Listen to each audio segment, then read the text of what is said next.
Hey guys, what's going on, everybody? This is Dane from NYYU. We'd like to welcome you all to the Yankees Farm Report. We have special guest Danny Flatt Jr. with us today. Danny, how you doing? Good. How are you guys? Thank you for having me. Absolutely. Los, How you doing, Dane? I am doing amazing. You got me this Yeah, interview. I can't I did. I believe it. did. You had been talking about Danny Flatt for a while. I was like, all right, let's I let me see if I can hit him up and see if he'd be interested in coming on. I have been. Danny, I'm a draft guy. So I would go through the draft after the Yankees get their guys and I look deep into the draft and stuff and you popped up and I started looking up stuff about you. How did you get to the Yankees in the 19th or 18th round? 14. 12th round, I think. Oh, 15th round. 14th round. Yeah, That's yeah, right. yeah. I your Um, pro Go ahead. Sorry. your profile said you should have gone a lot higher than that. Yeah, I mean, everything happened for me pretty late, so we didn't know what to expect going into it. Out of high school, usually guys go higher, and you don't see them taking stuff late. But I mean, I just felt like this was the best opportunity for me. I felt like I was ready for pro balls. Yeah, So tell us about growing up. Were you always a pitcher growing up or yeah. I could never really hit, so I was always a pitcher. I didn't. I really made my biggest jump to, where I was getting attention from scouts in these past probably year or so. I transferred from a hometown school into P27 Academy, which is in Columbia, so about an hour uh-huh. and a half away from home. Um, and yeah, I mean, just had like no offers, college, nothing. Came here, worked on my mechanics, got bigger, stronger, faster, started throwing harder, and yeah. That's one thing I Absolutely. didn't read about you that you entered the P27 Academy. I think you were throwing low 80s according to what I saw, and by the Yeah. time you were out of there, you were throwing in mid 90s, 95 topping out at. Yeah, yeah. So this place is, I mean, it was a complete blessing that we found it. Like I wasn't looking for anything. Honestly, I didn't really know what my baseball future held or what was in store for me. And then was trying out for a travel ball team, and the coach here asked me if I thought about, playing at a higher level of high school ball. I said I was willing to try it, so I came here, and it was a complete game changer. Nice. Um, so who was your guy that you idolized growing up or you modeled your game after? Yeah, I look at a lot of different guys. So, obviously you got Garrett Cole, who's just awesome competitor, just Good dominates every answer. time he's out there. Um, I loved DeGrom. I love watching him. I mean, it's just unreal the stuff he can do. Scherzer, like his, I guess you would call it aggression mentality, whatever it is when he's on the mound. That's fun to watch. Yeah, it's just I look at a lot of different guys for different things. Okay. Carlos?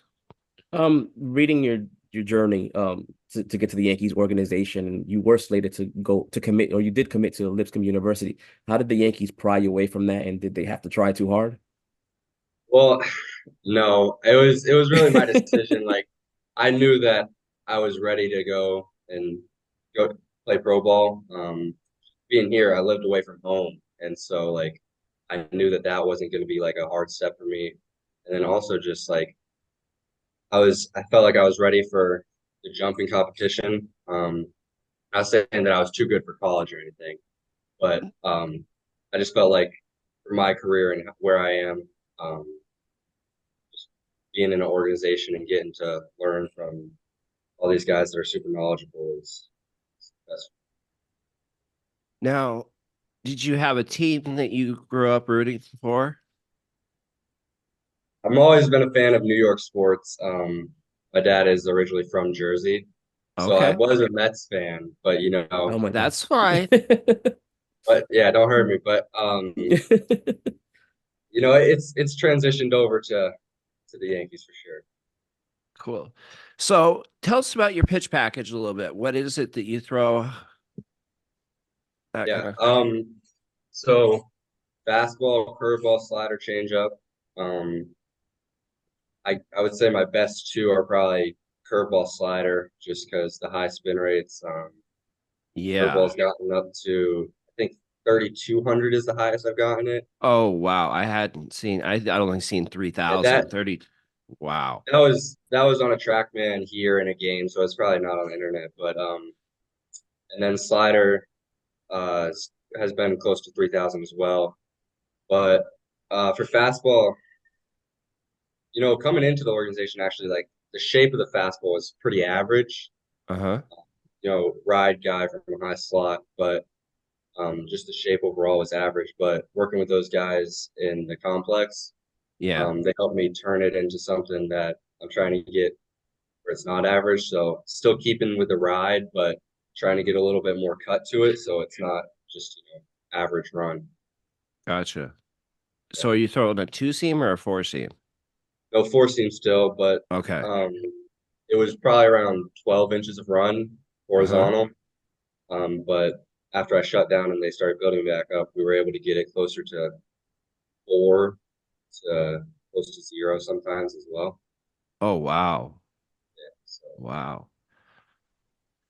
So did you always have a feel for spinning the ball or did you? yeah, I mean the curveball was the first pitch I learned other than the fastball. Like usually kids learn a changeup first. My dad taught me a curveball first. So it's Okay. just been always something that been able to throw for strikes, and I didn't even know like I had high spin until probably a year ago. Really? Like, everyone was like, "Yeah, like you're spinning this thing a lot higher than everyone else." So that's cool, I Yeah, guess. I mean, not implying spider tack or anything, but those are spider tack Yeah, spin rates. It's just you don't see them that high, especially from a high school kid. That's what popped out about you to me. It was just impressive. yeah. I don't know what it is. It's just something natural. Like I've never used anything sticky. It's just Oh, no, I'm not saying that. I no, yeah, apologize. yeah. No, no, I don't. None taken. Like I'm just saying. Like I don't know. I don't know what makes it so I can spin the ball, but I just always been able to do it, I guess. Wow. Carlos, go ahead.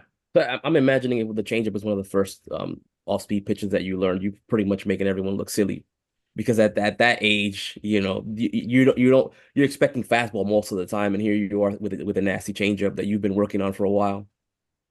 Yeah, I mean, it was definitely something that they didn't see as much, just because usually it is fastball changeup, but Hmm. throwing, I guess throwing the curveball that young, yeah, you just don't expect it.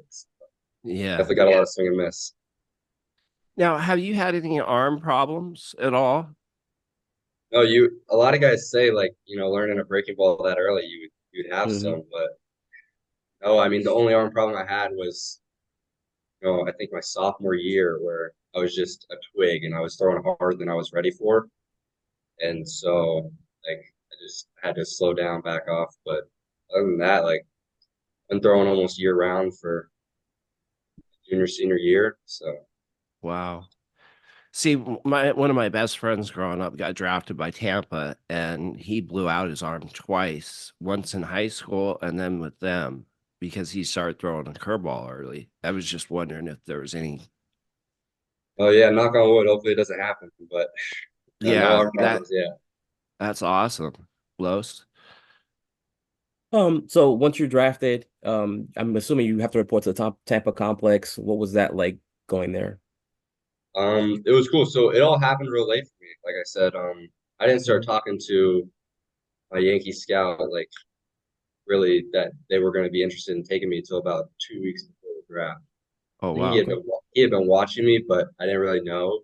And I think he Hmm. thought I wasn't going to be ready to sign, is what I've heard. So, yeah, I started talking to him 2 weeks before the draft, and then I didn't even know they were going to take me on draft day. We had a couple teams, me and my agent, a couple teams ahead of them, and no phone call, nothing. Just looked up at the draft board, saw my name, and I was just super excited. Well, when Did you have Grayson any was up, idea of did you have any idea of like when you were going to be drafted or not at all? It was all over the place. I heard a lot of different things from a lot of different people.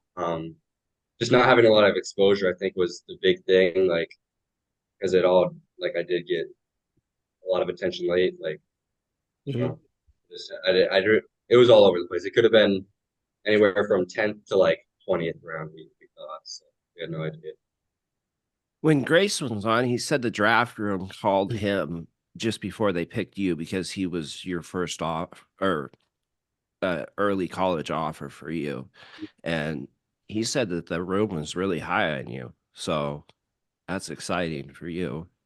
Yeah, I didn't even know that, but once I got there, everyone knew who I was, so it was encouraging to know that they knew who they were taking.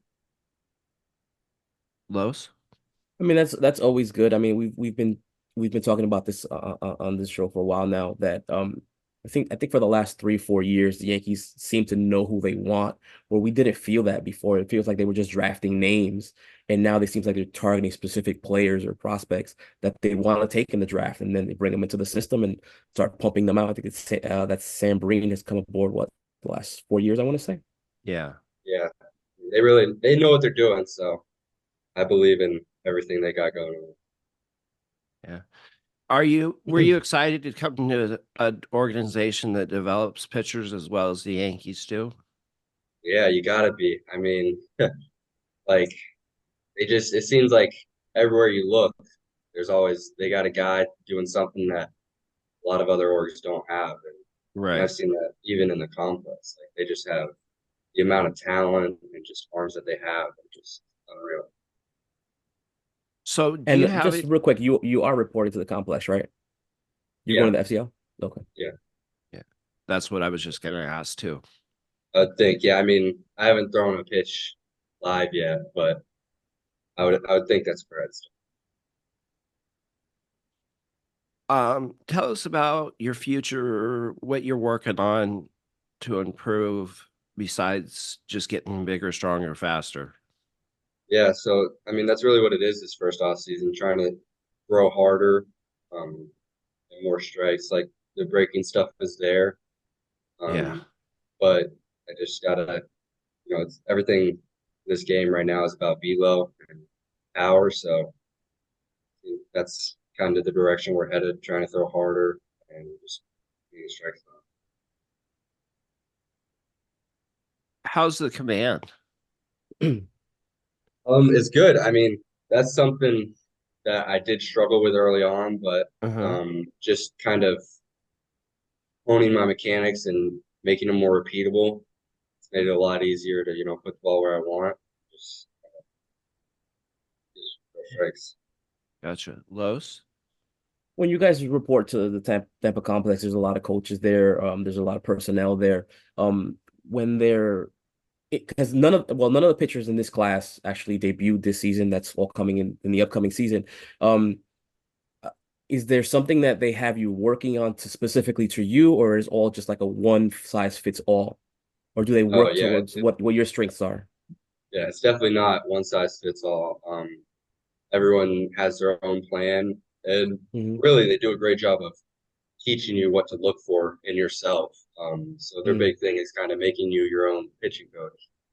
Because right now they can't talk to us because of the dead period, um, but they've done a great job of telling us what we need to look for and teaching us that stuff. So for me, it was my mechanics. It was an initiation thing, trying to get some momentum going forward with the drift, while still getting into my back leg. And so that's something I've been working on a lot. Yeah. Carlos? Um, I think my last question is probably because I'll be asked this question. I get asked this question a lot of the guys in the rookie leagues. Your fastball tops out around what, 95? Yeah, 95. Okay. Yeah, I mean, in bullpens, it'll always be harder in game, but in bullpens there, I'd been, 92, 94, so can make whatever assumption, but usually in Hmm. bullpens, I'm not throwing as hard as I would in games. So Hmm. Right. that's gonna pick up. No.